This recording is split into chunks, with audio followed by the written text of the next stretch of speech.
The following podcast is brought to you by Cast Content Media.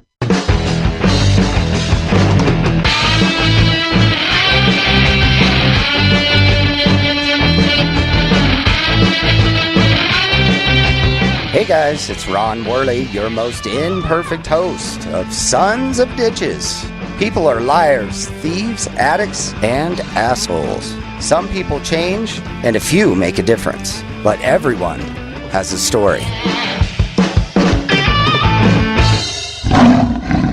Hey guys, Ron Worley with Sons of Ditches. Yet another episode coming up in the books. Today is very exciting though. Today I am going to have on, Jeremy Sherman, also known as Dr. Jeremy Sherman, and he's been on many of the rides in life's amusement parks. For example, in his 20s, he was an engineer giving water to poor Guatemalan villages, and was also an elected elder in the world's largest hippie commune. That is so great. During the juicy midlife crisis, he pivoted to academic research on the questions that were eating at him. He now calls himself a cradle-to-grave researcher, collaborating with the Berkeley neuroscientists on everything from chemical origins of life to our grave situation today. Very good. That's good. Dr. Sherman is the author of a Columbia University press book about life's origins, but also 1,000 articles, which I saw that happened. That is a huge deal. 1,000 articles for Psychology Today about everyday doubts and decision-making. He has 3 podcasts, including one in which he debates himself.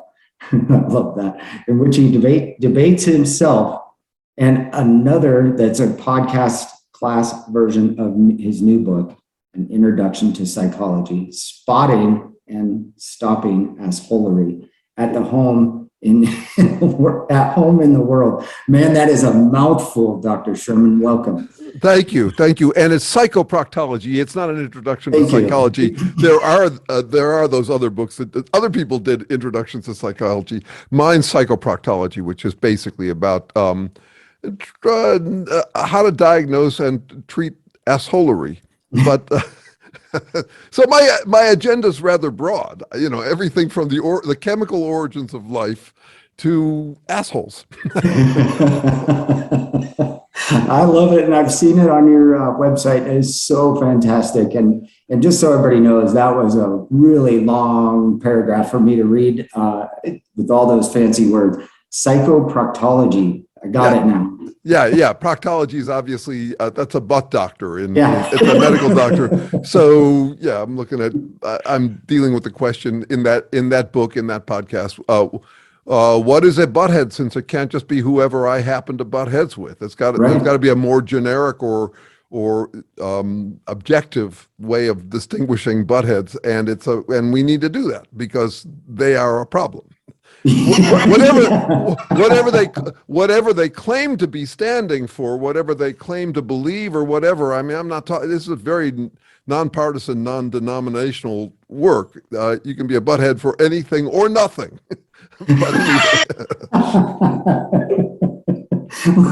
We need to define them. All right. Okay, that's awesome. So how do we get to this kind of research? You obviously didn't start off saying I'm going to be the expert in assholery, right? No. In fact, every time I tried to figure out what I should be in the world, my answer was important. That is, I should be important. I had a clue what I should do. I was really disoriented. Just kind of slow coming to earth. I was also lucky in that I got to try different things out, and landed on this stuff out of a midlife crisis. Actually, it was my marriage was falling apart. My firstborn child was turning out to have real difficulties, and not the kind of difficulties that make one sympathetic. He was wild would be a euphemism for what he was, and in fact still is. And then also I had been doing this work, so my situation was kind of weird. I inherited a lot of money at a young age, like at Oh, wow. 16. And that's supposed to free you, but it also is kind of a vocational derailment. You don't know. In my case, I really felt a burden to justify myself because I wasn't going to, a lot of people start to feel okay about themselves once they're making money. Right. But I didn't have to do that, and I felt in a way like in this world that was beginning to feel like there were some problems to mind, to attend to, that I should be doing something more useful. So for a long time, straight through most of my 30s, I was chasing down the biggest thing I could do to help save the world. And finally, I was kind of like played out like a fish on high test line. It's just like I was exhausted, yanking myself around into this big cause or that big cause and not making much progress, because one of the challenges with big causes is they're hard to move. There's a reason why they're stuck. It's not like you just you don't get to just say, well, if I were in charge of the world, I'd solve it this way. No, these are thick problems. So I kind of ended up backing off at about 38 during this midlife crisis. And backing off, but also coming into my own being recognizing that I'm this mid-sized mammal that recently acquired language, and somehow I got really interested in evolutionary psychology, which is psychology in the context of recognizing we're this mid-sized mammal that may have evolved for other things, and then did a quick change up about 500,000 years ago, whatever. But and then I fell in with this research colleague who I've been working with now for a quarter of a century. He was at Harvard at the time, a Harvard neuroscientist, way out of my league, but somehow we jammed really well together, and we've been jamming ever since on everything. So he had just finished a 20-year project on the evolution of language and how it makes us radically different from the lion behind you on the screen. But also, and he had just turned his attention to this huge question that scientists almost ignore, which is, what is trying and how did it start? As chemistry doesn't try, organisms try, they try to stay alive. What is trying and how did it start from chemistry? So we've been working on that for 25 years, and that's what I mean by cradle to grave. Did you figure it out? Yeah, we got it. Yeah. What is trying? We figured it out. No, actually, so this is where I can come across as just another one of the many also ran lunatics, because this question is 2,500 years old at least, and we've been answering it, we've been dancing around the question for so long that I sometimes think that scientific researchers are like dejected lovers. They've been trying to answer what life is for 2,500 years, and now they'd rather not discuss it. I mean, it's like a dejected lover. They haven't found an answer. But no, we came at it from a different angle, and yes, I would say we do have an answer. And it's actually relevant to the question of what an asshole is too. Of course it is. No, and also obviously, if you work in the sciences, you have to embrace the quite likely possibility that you will have spent your entire life barking up the wrong tree. Sure. It is in science, you're a part of a search party.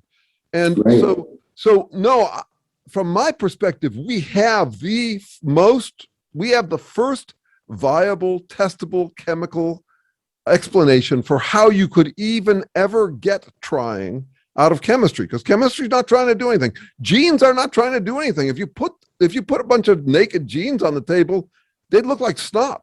That stuff isn't trying to do anything.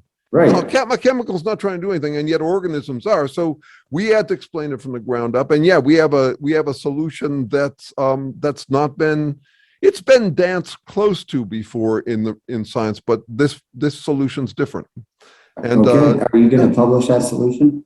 Oh yeah, no, it's already out. So, Okay. so the guy I work with, this guy Terrence Deacon, who was at Harvard and is now at Berkeley, he wrote two books, one on the origins of language and the other on the origins of trying, basically, or effort. and they're famously dense books. I mean, he's told me that at Harvard, they told him that he wrote like a truck.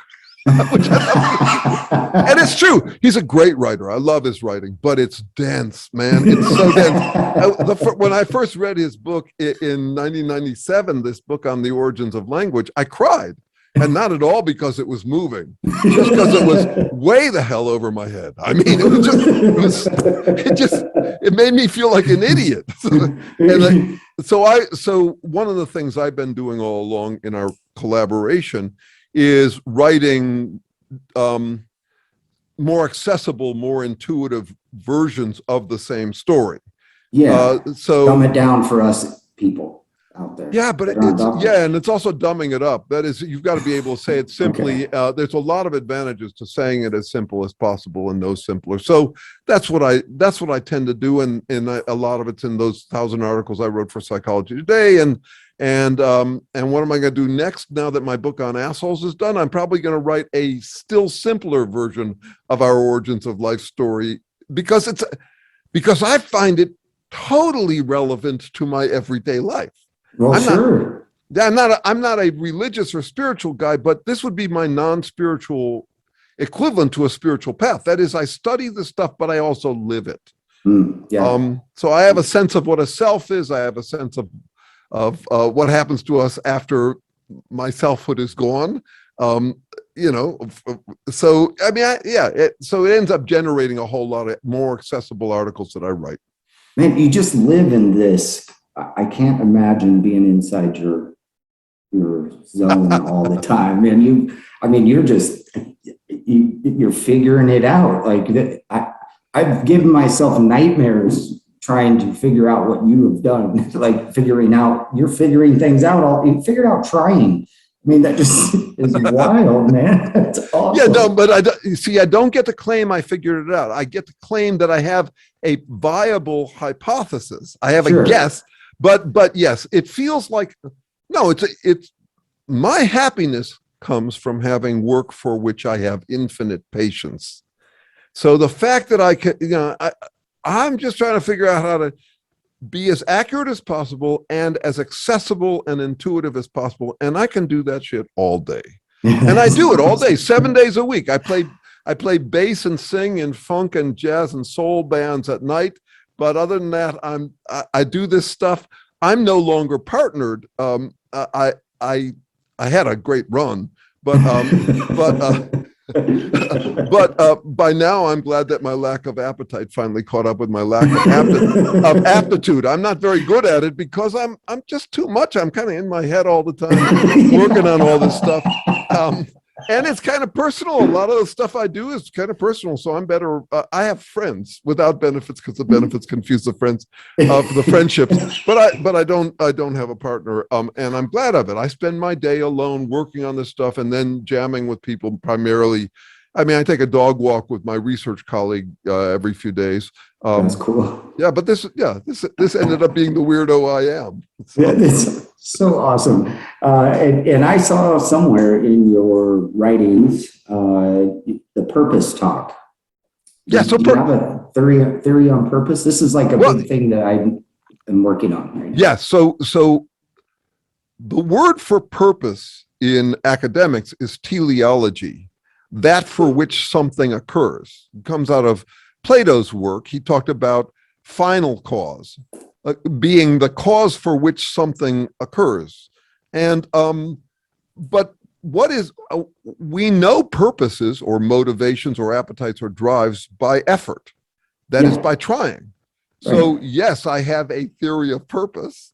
How it starts, how it plays out. You could say I have not the meaning of life. I don't think it works like that. But I mean, I would say the closest we have to a meaning of life is to not stop it. Yeah. The meaning of life is not to end it. But Right. even that, people could disagree about that. So, but I do have a sense of what purposes are from their very origins in chemistry. This is even before DNA. I mean, we're talking about because DNA is actually a very complicated system, and like I just said, DNA on the table would look like snot. It's not actually a living. It's not trying to do anything. DNA molecules aren't trying to do anything. So yes, but I definitely can play that all the way out into questions of purpose in our everyday life. And I want to say, while this can feel like it'll fry someone's head, it's super simple. I mean, I'm sure that the intricacies you deal with in your line of work are more complicated than mine. The real difference here is that my shit is unfamiliar.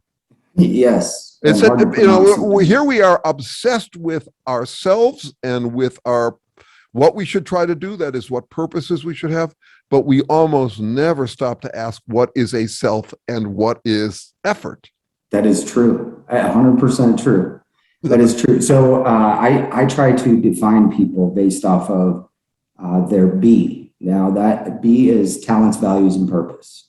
And the one thing we always tell people is that your purpose isn't found.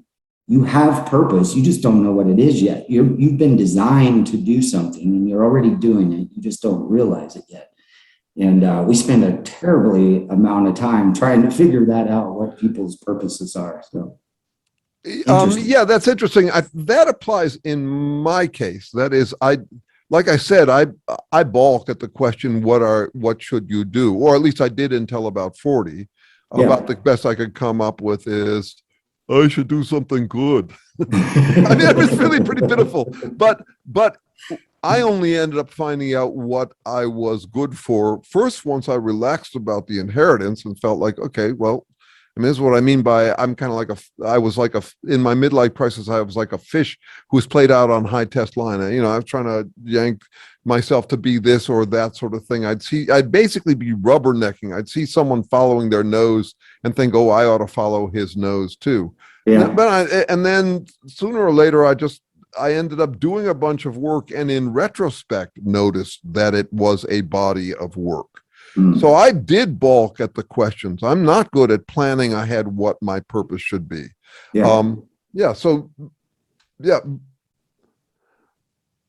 and as for design, I don't think it's quite like that. In my, once again, I base it all on this sense of what trying is and how it started.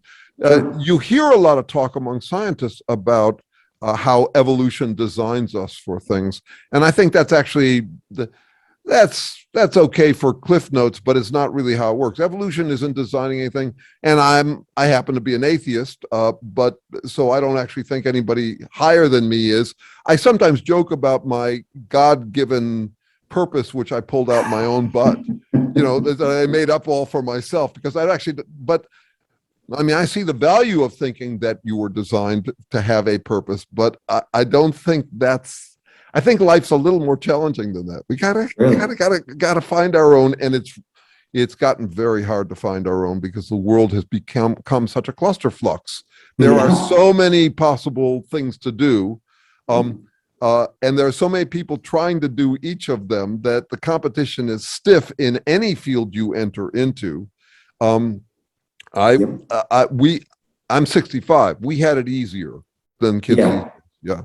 Yeah, back in the 60s, 70s. Yeah, even then it was already expanding from what our parents did. After my father went into his father's business and regretted it most of his life and said we weren't allowed to do that unless we were 35 and failures. He said, you can't go into the business unless you're 35 and failures.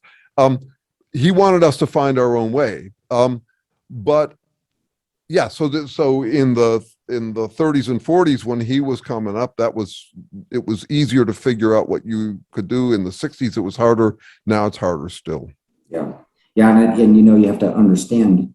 I don't understand half of what I read on the internet. We're trying to do. There's these funnels, click funnels or something out there. So you got to hire so many different people that understand what it is to do. It's just a miracle that there's even a career for our children out there at this point. Yeah. There's a lot of them, but how do they get it? It's like they grew up with phones in their hands and they know how to use this stuff and it's just inbred in them. And things are changing really fast. And at 65, I'm trying to keep up. But I also know that that's going to fade. I can't keep up with this, Jen. Yeah. And that's okay. It's okay. Yeah. On to the next. 65, you've had a good run, man. I have. I know it's been great. I really lucked out. I would ask what you're going to do in your retirement, but you've been retired since you were 16. So yeah, either that or I've been my assumption in this line of work, people don't tend to retire. Some should. I work with people in their 80s who I think, man, time to put yourself out to pasture. And and I'm assuming the same for me. That is, I'm not exempt from that. And in a way, I'm well situated for that, because what I do basically all day long is take careful notes based on my research agenda, and I put them out there. Well, the popularity goes up and down, and it took me until I was about 55 to realize that if you've got money, you don't need status. You actually, this was, mind-boggling. That is, most people need status in order to put food on the table or to be able to get more free time. That is, the more status you have, the more you can make per hour, perhaps the more freedom you get. Though, of course, a lot of people get completely sucked into that to where, you can be so busy with your public image that you lose your sense of self altogether. You're nothing independent from that. But I have this weird life.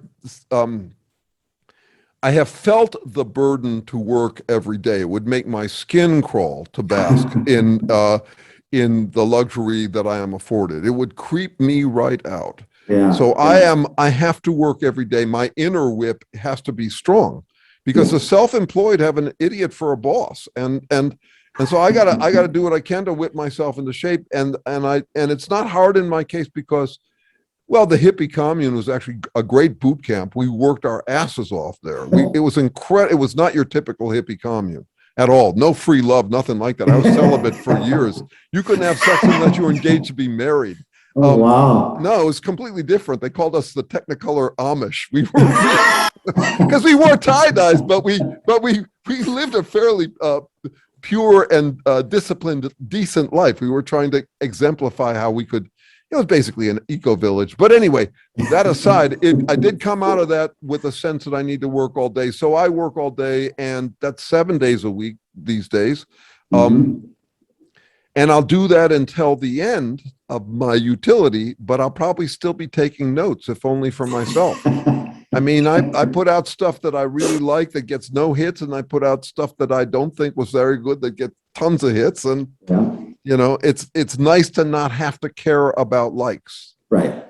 To make your page. So that's interesting you say that, because everybody wants to be liked, and there's this phenomenon in the world today that people are running around on Facebook and social media just trying to get likes. So I suppose it must be freeing in its own right to be able to not worry about it. Yeah, it's a huge liberation, and it's not affordable to everyone.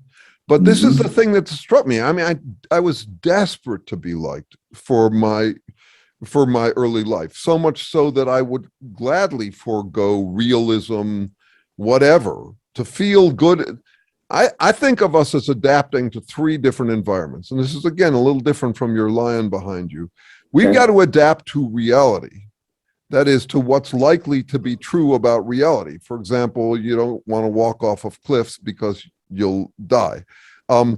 We also want to be liked socially. So we're adapting to our social environment. And we're also adapting for comfort in our own skin. That is, so I actually distinguish between these as the pursuit of the likely, the liked, that is what's popular, what's socially popular, and the likable, whatever feels good physically to me in my body, because I'm way more emotions than I am words. And people will often say whatever brings comfort to them, a sense of outrage can make them feel pure, a sense of righteousness can make them feel pure, all of that sort of stuff.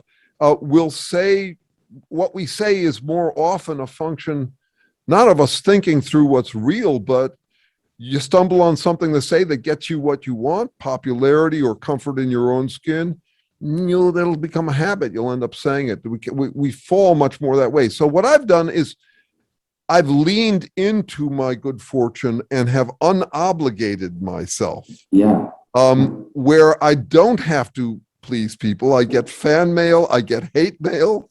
I really, and it's nice to be noticed, I suppose. And I say I'm a fisher of men, but it's all catch and release. I don't care if no one's interested in if someone's not interested in my ideas.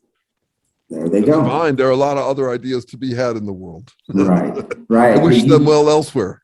Right. No, I think that's a fantastic way to live, and it probably creates the content of your life is more raw because it doesn't matter what you say or do or what comes out. You're just going after the truth, basically. Yeah. So yeah, and that's once again I have to be clear on that. For example, one of the mantras I came up with as I entered into this work is, no matter how hard I chase the truth, it will never catch me. That is, we all have an ambivalence about the truth, and I don't want to pretend that I'm just a truth seeker. But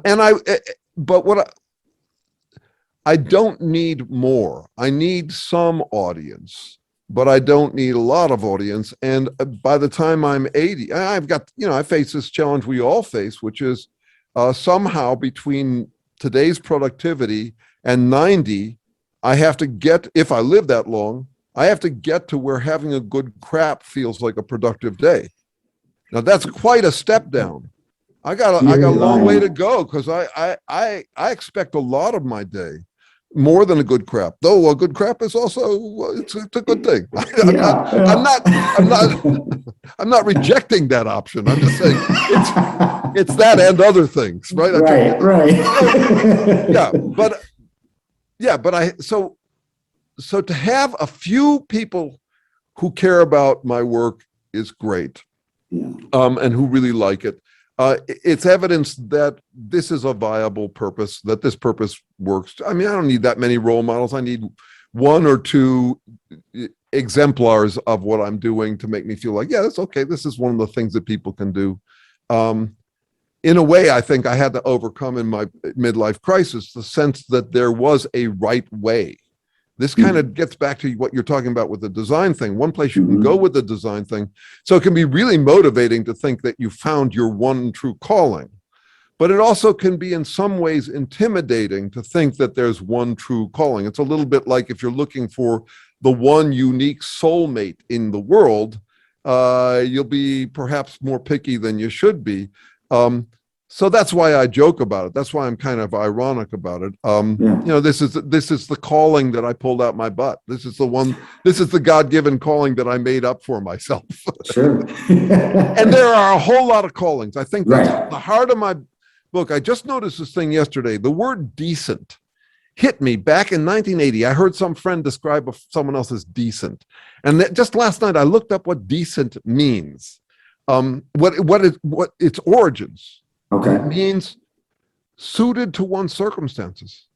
So as a biologist, that's the same as being well adapted. To call someone decent means that they're trying to adapt to reality, to their local reality. And apparently you look around the world, there are just millions of ways to be decent because there are millions and jillions of circumstances. Yeah. So the calling is kind of a local call. It's not a global call. Yeah.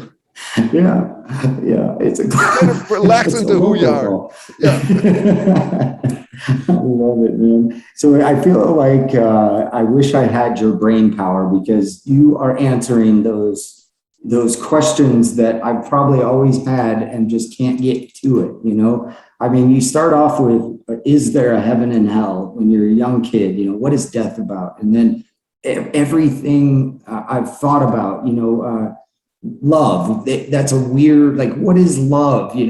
Trying to define these things. And you've gone out and actually done half of it, if not more. I mean, I have an explanation. I have a definition of love from Okay. the origins of life. Let's hear No, it. it's just and it's totally relatable. You can totally get it. It makes perfect. It's intuitive and relatable. So first of all, I should say that love is interesting how it plays out. First of all, a whole lot of people say that love is the answer, and I disagree. I think love is the question. Mhm. They'll also they'll do what I'll call virtue maximizing. They'll say what we should do to solve the world's problems is maximize love. You can never have too much love. Turn it up to infinity and eliminate all hate, which is kind of a problem because love is a preference, and preferences are relative. So the more you love someone, the more you have to subordinate other. That is, you've prioritized one person, Right. and love takes effort. It takes real work. We have work in limited supply. So to say that you love everything, well, you can give lip service love to everything. You love everything, but you don't in any way. If you love justice, you hate injustice. If you love your kids, you'd hate to see something happen to them, and you shouldn't mince words about it. So, Right. but what is love? So in the sciences, we talk about it as something that evolves late with some mammals, for example, or exclusively with humans. But if you want to talk about what it is most fundamentally, I would argue that it is the same definition as addiction. Love and addiction actually mean the same thing. The difference between them is whether we think they'll turn out well. Oh, It's basically a prediction. So what is Yeah. this definition? It's doing dedicated work to maintain something you depend upon. So if you love your partner, you don't just dither all day long. You will do things that are specifically designed to maintain your relationship. Let's say if you love your partnership, you will do things. You'll not just do anything. You'll do a limited number of things. You'll focus, you'll hone in, you'll self-control in ways that enable you to maintain what you depend upon.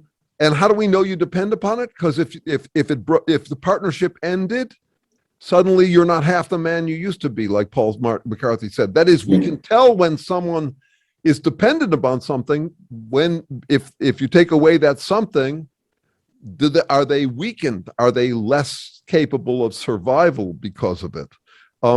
So basically, if I think a relationship is a good one, if my buddy's in a partnership, and I say, "Wow, you guys are really in love," but if I think it's going to turn out wrong, I would say, "I think you're just addicted." What do I mean by that? I mean he's doing dedicated work to maintain access to something he depends upon, that he'd really be jonesing and cold turkeying for if it disappeared. yeah. So that's how I think of love. And obviously it's a whole continuum, but when we use the word love, for example, saying, "Do you love me? I love you," that sort of thing, we're actually doing something different with it. I had a girlfriend, one of my last girlfriends before I retired, into selectively populated solitude. We made a distinction between plov and fluv. Fluv was the feeling of love, which can well up in you. Plov was the policy of love. And basically, can I count on you? Yeah. Do you love me is, if someone asks, do you flub me? Do you feel love for me in the moment? The answer might be, well, I did until you asked me, and now it feels weird. Now I'm back down to earth or whatever. But mostly what we're asking, even when we say I love you, it's a question. We're saying, can I count on you? That's what we mean by it, which is a little different. It's like, are you a reliable love, or is this just an addiction for me? Because you could dump me tomorrow, you could ghost me, and then where would I be? That sort of thing. Suddenly I'd not be half the man I used to be. That is so, it makes sense. So I always tell my wife, there's more to this relationship than love, and I don't have to be in love with you to be with you. Like that's, it's only part of the equation. And it makes more sense that I'm probably addicted to a lot of things about her than I'm in love with. Right. And this is the other interesting thing about about love and other such qualities. And again, this comes out of the origins of life research. That is, if you have a sense of what trying is, you get a better sense of how to think about how trying morphs. So for example, suppose you fell in love with someone because they had a really, really cute butt. And then you end up marrying them because that butt was there. And then over time, things change. The butt changes, but also what you're getting out of it changes. So as long as the love is maintained, you could say, it can morph. It can migrate to different things. So what you love about a partner at some point could be very different from what you love about them at a different point. And I could say that about my work. I would say that early on, I got into my work. I loved my work because it gave me the promise of status that would give me comfort in my own skin. Or you could say the same about bass playing, which I got into so I could be loved, so that I could get girls, which is a stupid choice. If you want that, you become a vocalist, a guitarist, or a drummer. Bass players are mostly thought of as mouth breathers, so, but anyway, no, it took on a life of its own. And I never got the groupies. That didn't happen. But it took on I got interested in the groove. I got into, so I have loved it throughout, but what I love it for has changed a bit. Sure. It makes sense. Probably football was the same thing for me. Yeah. When I could play it, it was awesome, but it was a different love. Love hitting people, love making touchdowns, love the women, love all that. But now I just love to watch it. Right. So do you love me is a funny question. What aspect of me? And obviously there's a whole lot of complications around being loved for things that you don't want to be loved for, or being loved for the things that you do want to be loved for. All that's a complication, makes it very interesting. And on top of that, while we're on relationships, I count 6 relationships minimum when 2 people get together. It's I love you, you love me. I love me, you love you. I love us, you love us. That's a whole lot to juggle. That's a whole lot to juggle. Yeah. So complicated. I can't believe you're not still married. No. Believe it or not. Yeah, right. That's right. Now, believe it or not, I get interviewed by How to Have Successful Marriage podcast. And I have to tell them right out the box, I study this stuff full time, and maybe that's the reason I can't handle it, but it's above my pay grade. Partnership, my pay grade. I can't do it anymore. I mean, I did it at a 16-and-a-half-year marriage. I have 3 kids out of that marriage. I had, like I say, a great run. I had some really interesting, complicated relationships since then that consumed me. And then I realized one day, wow, I'm getting a bargain on something I no longer want. I'm happier alone. I don't need someone to keep me off the streets. And a lot of people are coming to that these days, and a lot of people aren't coming to that. I mean, all of my kids are married, so and not only that, they look like good marriages. So different strokes. Yeah. Well, and I think age plays a part in that too. The older I get, the more free I am, the more independent I get, and things aren't as important. The kids are out of the house now, so that doesn't tie us into the family unit all day, every day. So, and also another thing, we were talking earlier about how hard it is to find a vocation. It's also hard these days. It's harder than it used to be to stick with a lifestyle or pursuit because there are so many pursuits around. Yes. So for example, when my wife and I married, we married on the commune. We were totally into the same things. And then 16.5 years later, our interests have diverged to where when she's off doing what's her priority, it's a little disappointing to me, and vice versa. That is, me growing in the directions I want to grow was not necessarily something that was heartening to her. She wanted to grow in different directions. And so we have thanked each other since then. We, long after, we're good relatives by now. I play music with her husband, it's good times. But we have thanked each other for the decoupling. That is, we were freed up to go and follow our noses. And our kids look at us and they say, we love you both, but we have no idea what you thought you had in common. Yeah, well, and I have to explain, it was the butt. Full circle. Good job. Dr. Sherman, I sure appreciate you coming on, man. That was a great time. We are at the top of our show. So anything, what can we promote for you? It's general. What I would say is if anyone finds any of this interesting, you can find way too much of me online just by Googling Jeremy Sherman. I also have a web page where I consolidated that's just jeremysherman.com.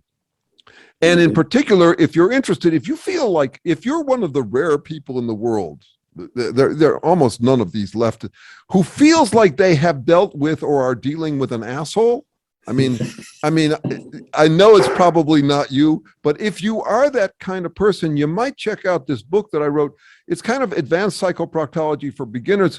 And I just recorded the whole thing, me reading the whole thing to you in high quality video as a podcast. It's called What's Up with A-Holes or What's Up with Assholes. It's on all the podcast mediums. Very good. Very good. Man, what a great show. And thank you so much for coming on. Pleasure to be here with you. Excellent. All right, guys, that's it. We will see you next week. Thank you so much for coming on, Dr. Sherman. That was a riot. I hope we can have him on again. All right, guys, take care.